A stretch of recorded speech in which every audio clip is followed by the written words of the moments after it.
Can you stay for a few minutes? Sure. Gary Webb is on the line from San Jose, and if you want to stay and talk about this article, I need some help here. Right. Gary Webb, are you there this morning? Yeah, I am. Good morning. Good morning to you. How are you? Very tired. Early out here. I apologize. You're really nice to do this. We've had so many calls about this, is why we asked you to do it. Well, I'm happy to talk about it. I actually heard you on a radio station when I was in Detroit a couple weeks ago for about an hour talking about this. This is what it's all about. It's the San Jose Mercury News, and here's a front page piece in August the 18th, and it's the first of a three-part series. Tell us, you know, in a couple minutes, what this is about. It's about a drug ring that operated in San Francisco and Los Angeles in the mid-'80s, and it was connected to a Nicaraguan anti-communist army called the FDN, which was one of the biggest groups that we know as the Contras. And it was selling cocaine in Los Angeles for the most part, but in other areas of the country as well, to the gangs, to the Crips and Bloods down in South Central Los Angeles. And they were taking the money and using some of it, I don't know how much, we haven't figured that out yet, to buy weapons for the Contras. And you know, I know it sounds crazy. I know it sounds like the wildest conspiracy theories, which is why all our supporting documentation for the thing is posted on the internet. And if anybody's interested, I can give you the internet address a little later on. Yeah, we've got from the Mercury News here a big chart that you put together from the Sunday story. Did you write all this, by the way? Yes, I did. This is a chart that shows how the money left down around Colombia. And can you give us a little bit of this scenario on how these I'm not looking at a television right now, but is that the pipeline chart? It is. Yeah. Those were the various smuggling routes that the ring used starting in the late 70s up to the early 90s to get the cocaine into the country and to get some of the money back out of the country. And it depending on the year and depending on the how intense the police scrutiny was, which wasn't very for the most part. Those are the different routes they used. They used freighters. They used stolen cars. They would just fly the stuff in suitcases early on when you didn't bring very much in. Let me read you the first one up here, which is right near Los Angeles. It says, mid-1970s, luxury cars stolen in California were driven to Nicaragua, where they were officially imported by the Nicaraguan military to avoid stiff excise taxes and sold to wealthy Managuans. Right. The second number, which is way down here in Peru, it says mid-late 1970s, Peruvian cocaine was smuggled to Panama, secreted in suitcases and shoes with false bottoms and carried into the U.S. by airline passengers. Points of entry included San Francisco, Los Angeles, Houston, and New Orleans. The third one is late 1970s to 83. Cocaine from the new Cali cartel in Colombia was loaded onto freighters owned by the Gran Colombian Line. The freighters were offloaded in the ports of Los Angeles, San Francisco, Portland, and Seattle. 4. Early 1980s, cocaine was flown from Colombia to the Bahamas, where it was loaded aboard small planes and flown into Miami. From there, couriers would take it to California aboard commercial airliners. Right. Now, I can go on about this, but where did you get the new information? You know, it's been public record for 20 years almost. It was just from court files. I mean, eventually, once in a while, they would catch one of these people. The DEA would file an affidavit and lay out what they knew about the drug ring's operations, and it came from, a lot of stuff in National Archives mostly. A lot of these old court cases, and then there were cases in Nicaragua which laid out the smuggling routes through that country into the United States, so we had the back end of it as well.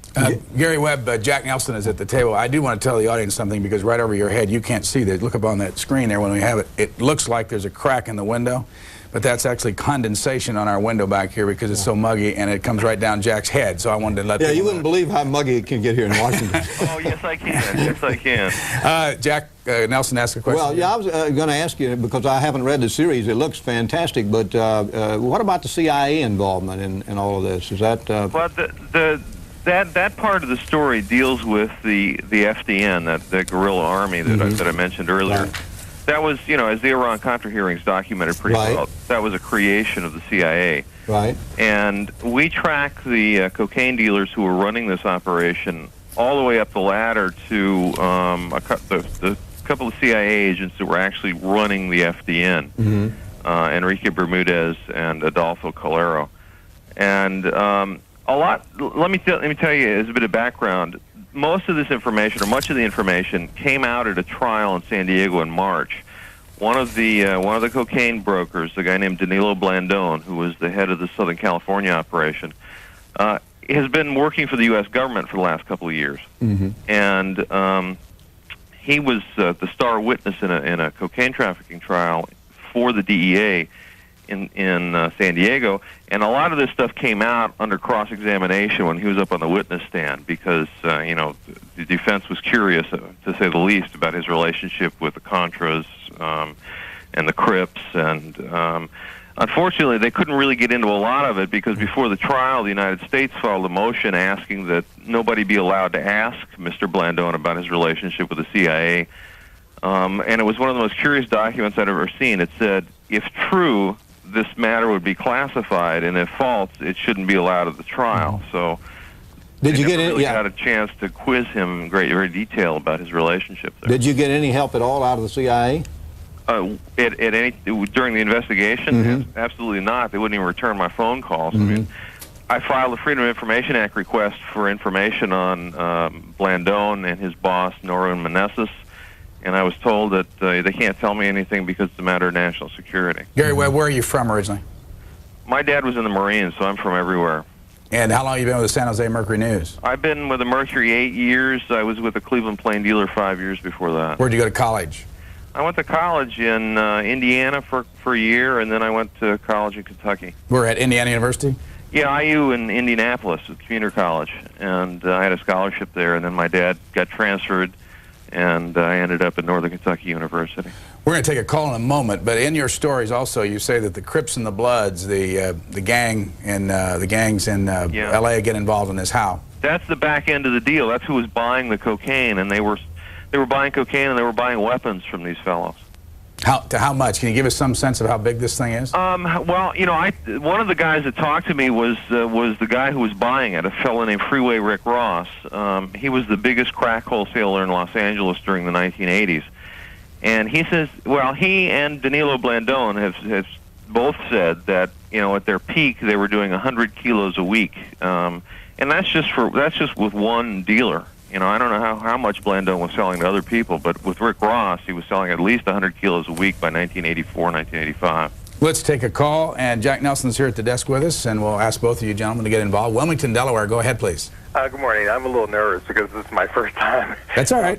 Join the club. But if you will remember, during the CIA Contra hearings, when Ollie North and President Reagan and all those other people were having this war in Nicaragua, this information came out then, but it was just put under the rug. But it was a well-known fact at the time that the CIA was using gangs in California and various parts of the country, black groups, and they would bring drugs into the United States, and they are part of the reason why the drug situation is the way it is today, because they infiltrated the country with all these drugs so that they could get the money, because Congress would not appropriate money for us to carry on that war in Nicaragua.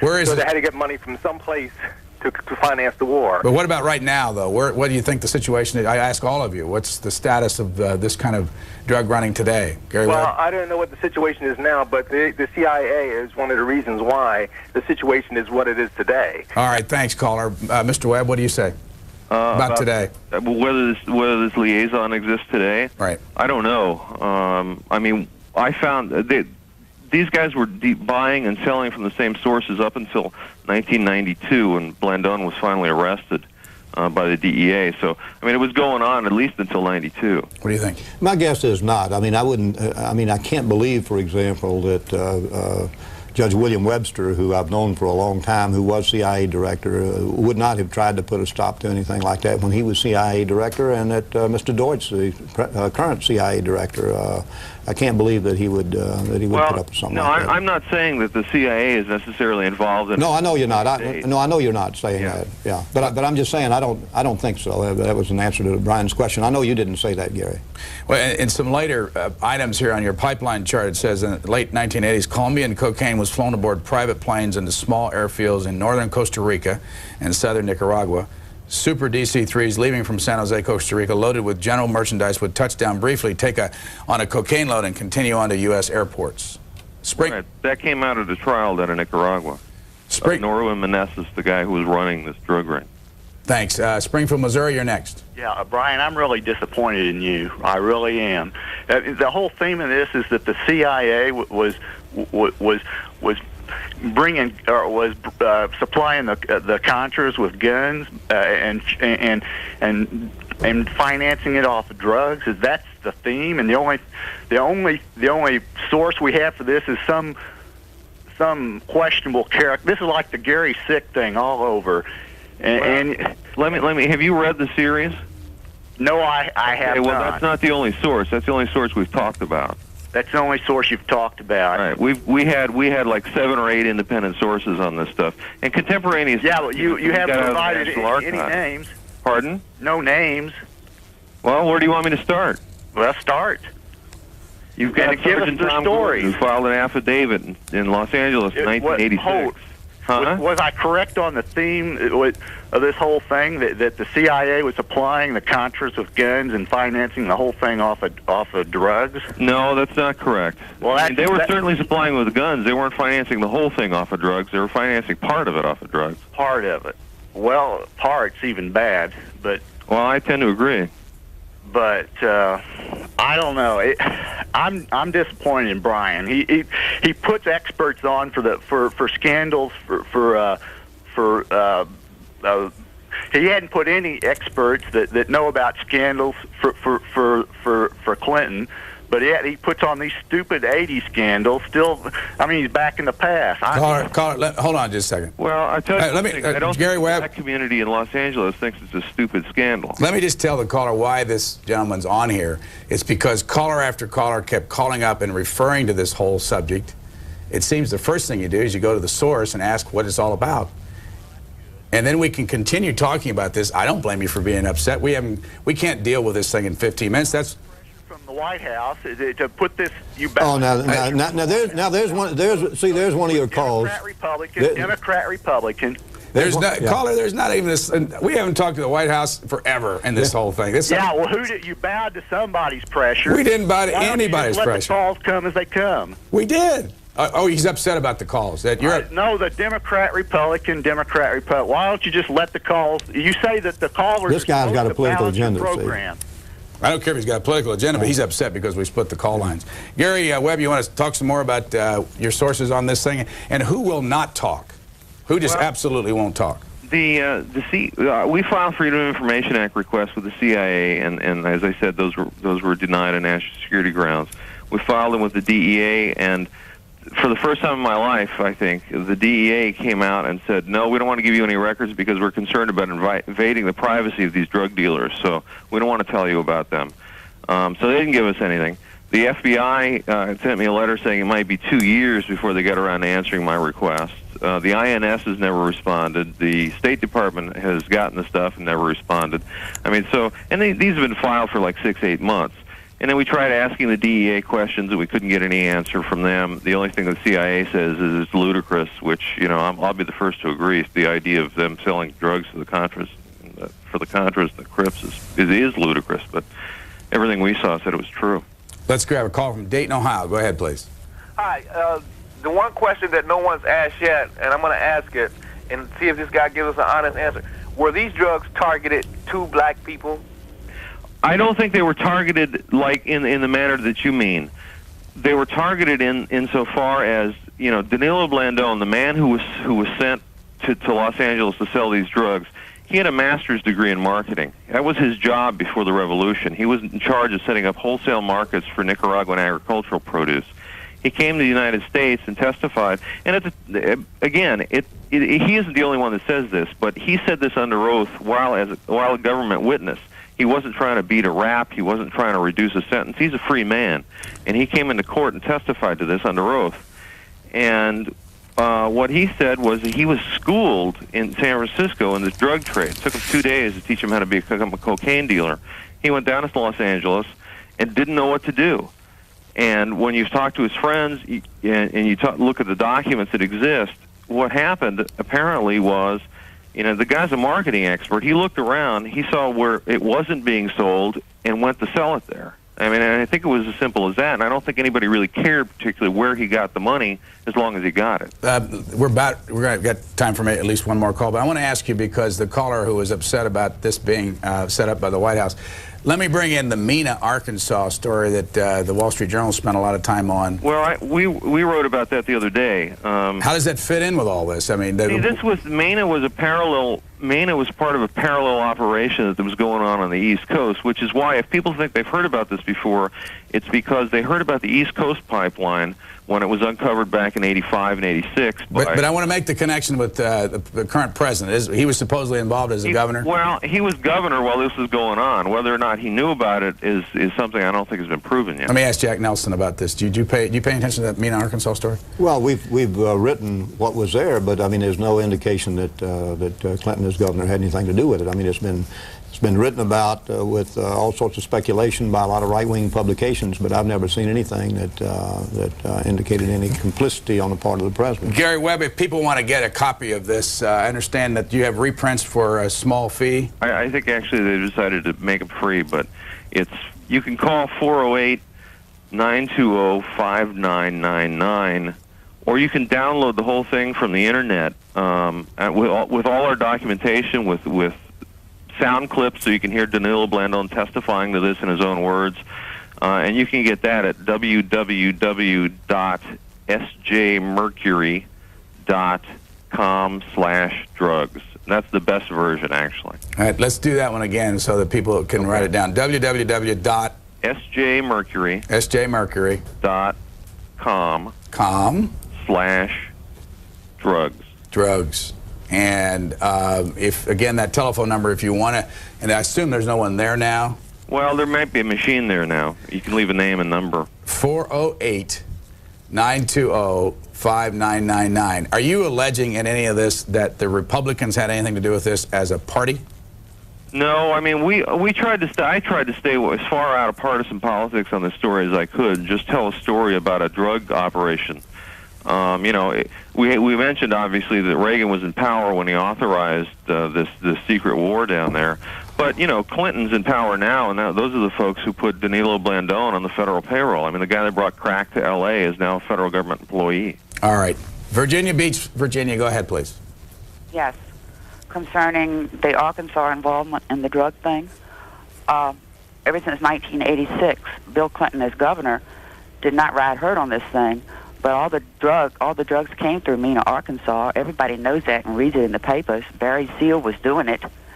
Barry Seal was killed. Clinton didn't really have anything to do with it except he knew about it, gave auspice to it, rode herd on it, and his government bond program received 10% of the profits, plus all the money was able to be laundered through Arkansas banks. All right, thanks. Mr. Webb. That's a lot of the allegations around Mena, and a lot of what she said is true. That Barry Seal was, I mean, he was one of the biggest drug dealers in the country at the time, and that's where he was based out of. Mr. Nelson, Freedom of Information Act, has it made any difference? Yes, in some cases it has. I mean, we've been able to get files from the FBI in some cases. I did, for the book, I got a lot of my information that I did on Terror in the Night, Klan's campaign against the Jews. What about that, Mr. Webb? The one we had that worked, which, I mean, sort of cemented the story for us, was the Freedom of Information Act that we filed with the National Archives.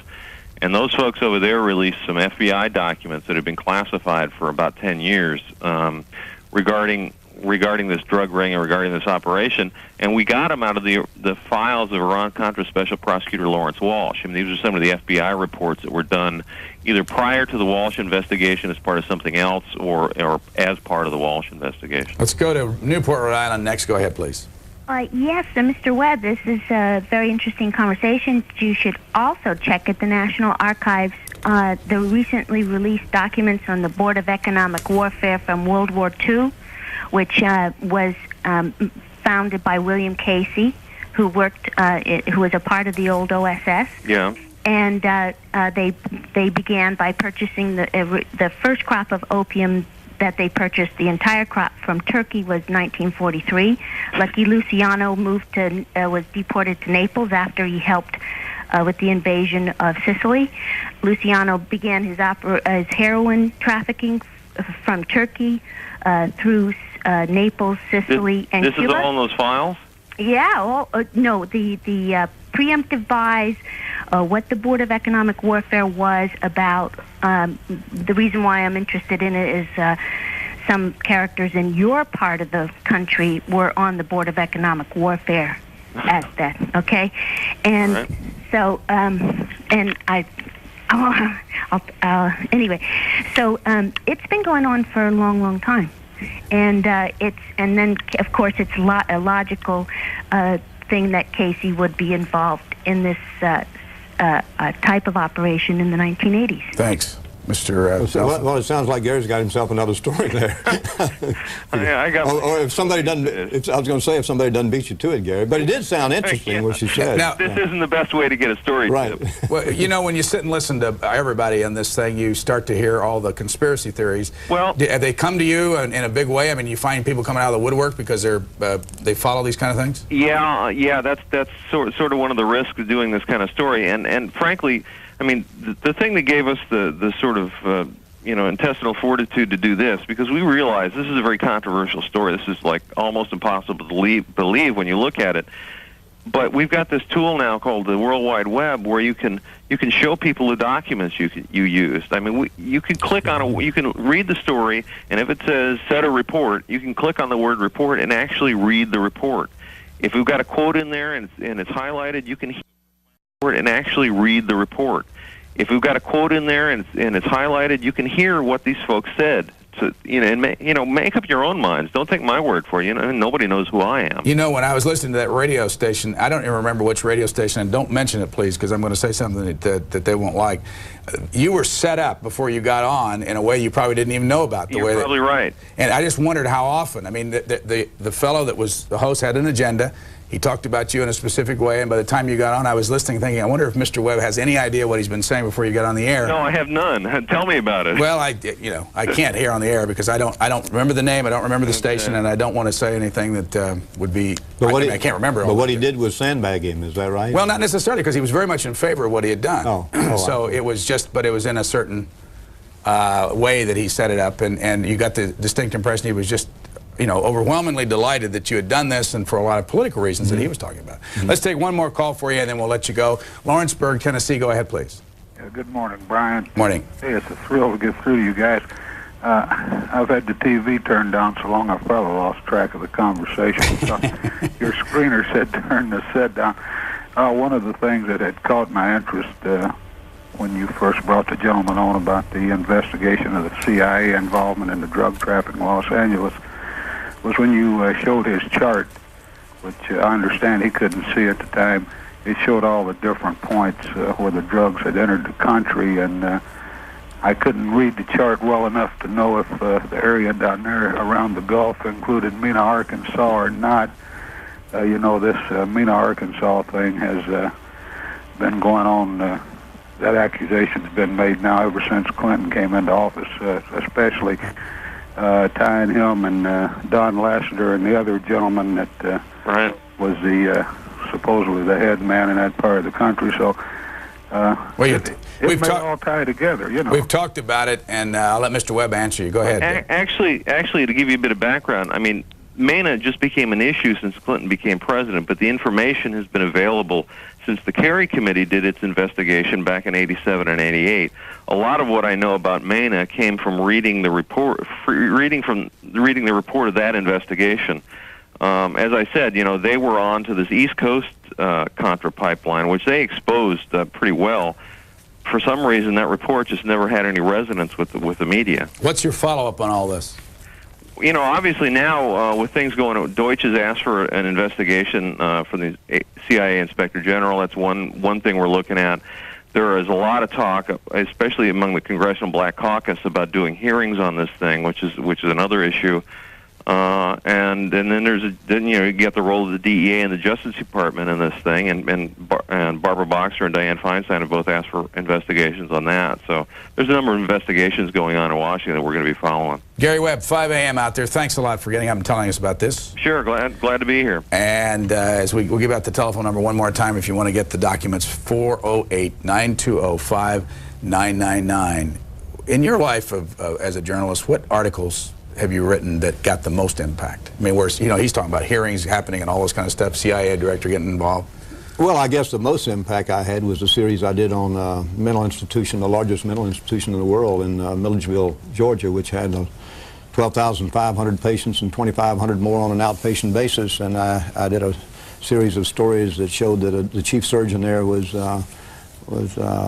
away from the hospital at times while a nurse who was his close friend was performing major surgery on patients, where another doctor was giving experimental drugs to mental patients, where they only spent $2.52 a day for the care, feeding, and housing of each mental patient. I mean, it was a snake pit, and there was a big investigation later, and they fired a bunch of people, including the superintendent of the hospital, and had a big mental health reform there. So that probably was the most. Thanks for staying later. Yeah. I'm glad I got here on time. We got an hour and 5 minutes out of you. Thank you very much, Jack Nelson, who is the chief Washington correspondent for the LA Times, and Charlie Peters and Ken Tomlinson up next after a short break.